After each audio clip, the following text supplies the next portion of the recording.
Alright, what's up guys? I'm Nathan and we are here talking some Destiny news talk. Today we're talking about some of the Taken King update stuff that we've learned over time. In particular we're talking about the level increase and some level boosting thing that Bungie's been talking about. So, in recent news releases, Bungie has stated that new level max will be 40 for the Taken King. Instead, moved from 34 to 40. And it will also no longer be light level. It will only be experience level. So like when you're grinding from 0 to 20 at the beginning of the game. Now they have not gotten rid of the light level. They will only be. They will still have that in the game in a sense. I'm not sure how much in the game. The way it's been sort of explained, or the way I understand it anyway, is that like you'll have your level and your light level. So the light level will be used to measure how strong a guardian is, and the level will be used to tell what a guardian can and can't do, kind of like how the leveling system works now.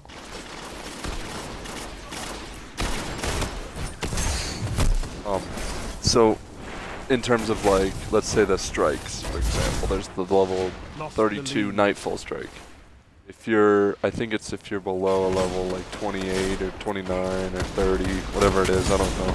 But there's at a certain level it'll make it so that it says stream to it, and it won't let those characters do it. So I think that's more what they're using the level 40 max for.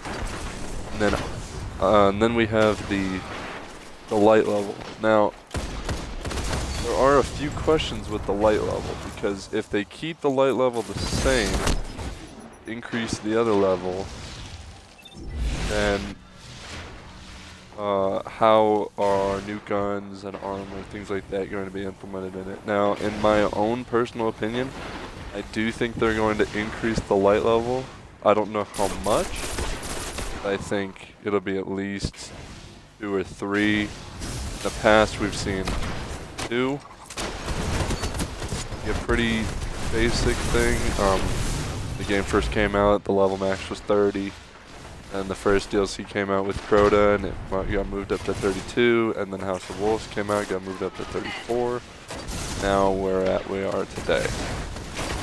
So this is what makes me believe it'll probably be around 36, 37. Now in doing that, it raises other different questions about House of Wolves DLC and some other things like that. Now if they do increase the light level, it brings up a lot of questions about why was House of Wolves even there?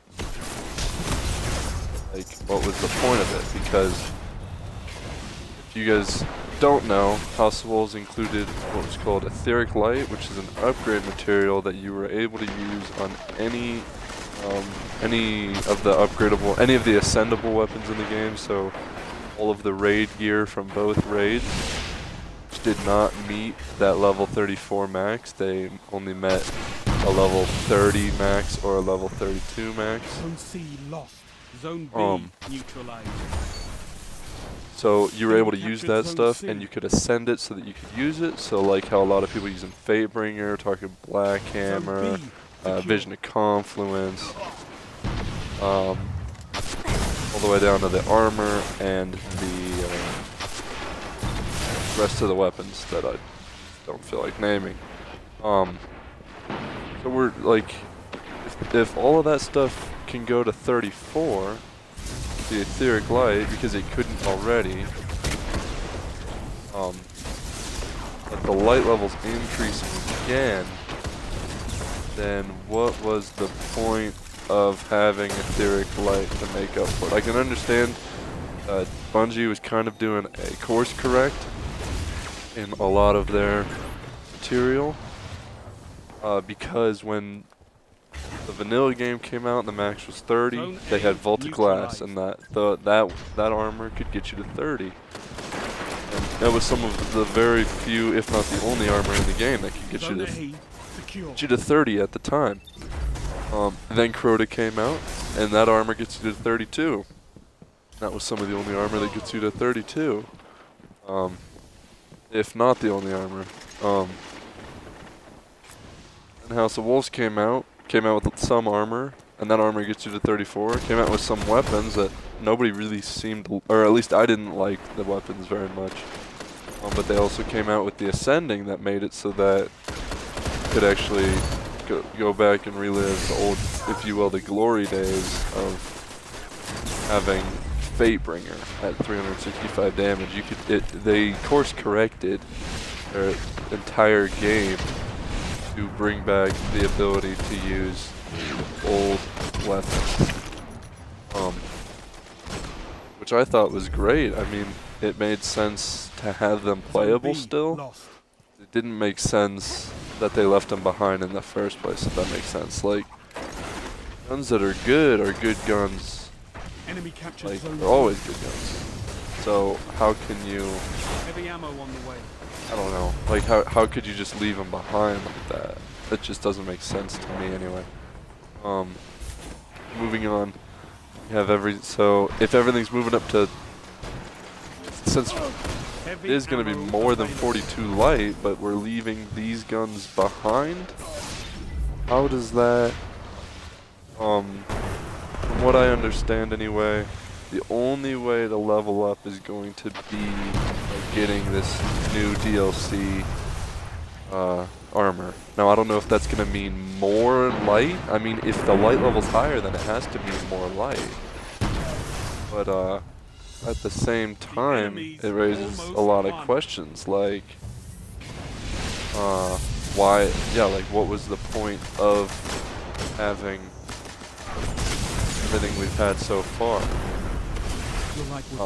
What was the point of bringing it up to 42, or light 42, I mean, with the etheric light, if it's useless anyway? Does that make sense to you? So personally, I'm not sure how to feel about this. Like, if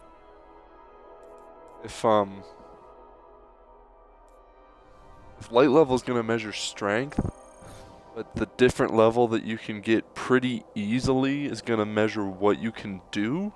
Does that mean that when you, what Bungie has said anyway, is that when you scroll over like a mission, like if you scroll over the Nightfall, it's going to tell you you need to be level, whatever, 32, whatever they move it to. I'm sure it'll be higher than that after this. Well, let's just say for now, let's say 32. So you're level 32, but your light level is, or your level 30, whatever. 34, let's say. So it'll say very hard, but your light level is level 27 or 30, something like that. And does that mean it's not going to let you play it, or does that mean it's just going to say you need better armor to do this? Like, because right now in the game, it'll tell you if you're too low leveled, it'll tell you can't play it. So does that mean it's going to be based off of your experience level or your light level, or is it going to be based off of having both in the requirement? Because I think that's going to be asking, like, it's going to be too specific, almost anyway, to make it hard. I don't know, like, if your level is high enough to do it, I think it should be open to you. I think they should just tell you that this is the recommended light level. I mean, doing that, then what's if they don't hold you back from doing it, then what's the point of the light level after that? Okay? Because if you have these maxed out level 40 guys, and apparently that level doesn't measure strength, it's just your light level. So if you have level 40 guys, that just means you can do everything, I guess. You need to have, like, if it goes up 2, you need to have level 36 light to be able to kill stuff quickly or deal with stuff effectively. I'm not sure. Like, I don't know. I'm just not, I don't, there's too many questions. Destiny or Bungie made it too vague. It's too hard to understand what they're trying to say is going to be They kept it too vague. Time to fight, Guardians. Capture So now all we're gonna get into what they're calling a level booster. Because if you guys don't know, or if you do, enemy captured Zone A. in the new DLC it's coming out with a third subclass for every character, which is going to be the alternate effect. So like the Titan has Void and Arc, but he doesn't have a solar class. Secure. They're giving the Titan a solar class, they're giving the Hunter a Void class, and they're giving the Warlock an Arc class. Because they don't have those. So kind of like the Ground Pound, the Bubble, Golden Gun, Arc Blade, things like that. But it's going to be a Solar Hammer for the Titan. It's going to be it's like some sort of lightning shooting thing for the Warlock where you can like shoot lightning. And then for the Hunter, it's called a Void Bow. Kind of like, it's like an area of effect weapon kind of, where you shoot one enemy or near an enemy, it'll like hit the ground, and then from there it will spread and hit all the enemies in the area. We got all those going for us apparently. But in doing those you'll have to level up a third tree, like if you look at this, like how each one has an experience circle that you have to level up.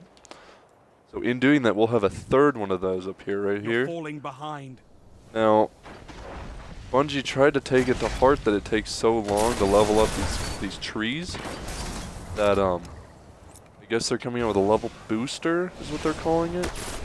And give me 1 second here. The direct quote from Bungie is, when you buy the Taken King, you get the option to instantly level up a character to the point where you can meaningfully engage in the events in the Taken King. Or, if you've ever played a Titan, you can instantly level up another class so that you can enjoy the new supers that we've built. Now, I'm not sure if that means that it's going to level it up fully, if it's going to level it up partially, if it's only going to do the first, like, 4 little bubbles. Like if you look at this, you get your super right here. I don't know if that means that you're going to get the first 3 bubbles so that you can use your super. It does state you can meaningfully engage in the DLC. Now I'm not sure how much meaningfully means to these people. It could mean that they expect that when you use the level booster you can do 3 missions. And that might be a lot for this DLC, but considering it's a $40 DLC, it's gotten the name Mega DLC, I'm going to expect a lot more 3 missions if it's meaningful. They've also said that, or well, what I've heard conflicting reports anyway. Some people are saying that you only get 1 per account, so like even if you have 3 characters, you only get 1 to use. But I've also heard other people saying that you get 1 per character. So I'm not sure about that one. I'll have that up in a later news talk once I get some more details about that.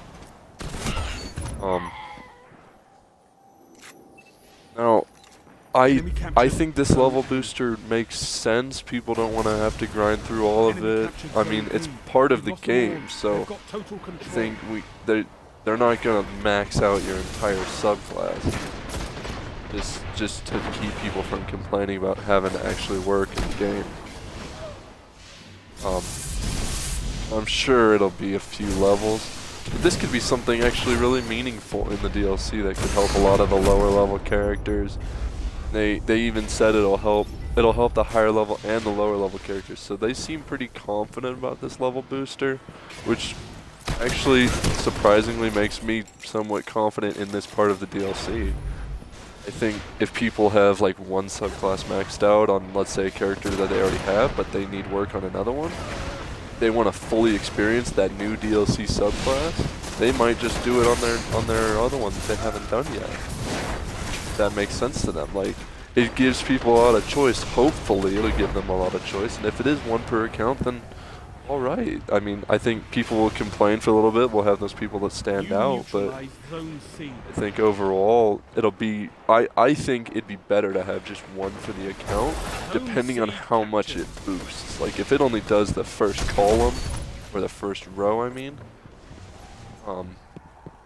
then maybe they should have one per character, considering it's just the first row. Like, they're not giving away the whole subclass, they're just giving you enough to play with, right?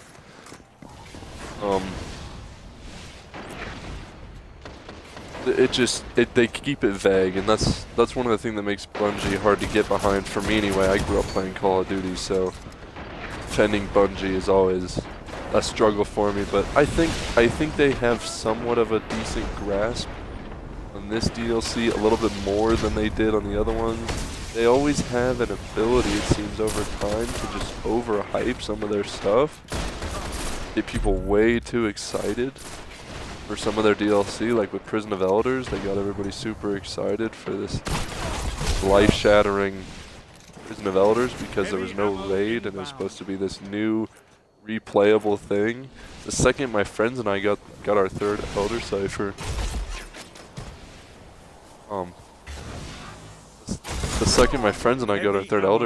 we just ended up, we've completed our Elder Cipher, we finished, and then we never went back in there. I mean, we've got back in there like once or twice for an armor core here, helping a friend out with an Elder Cipher there, but overall, once I finished my third Elder Cipher, I haven't been back in Prison of Elders. So I mean, replayability to them was me, or at least to me, it meant that I played it for 3 weeks and then I was done. I can understand they want to show off their ability to have different levels at different times, different modifiers on it, so it's always different, but after a little while it's not that much different.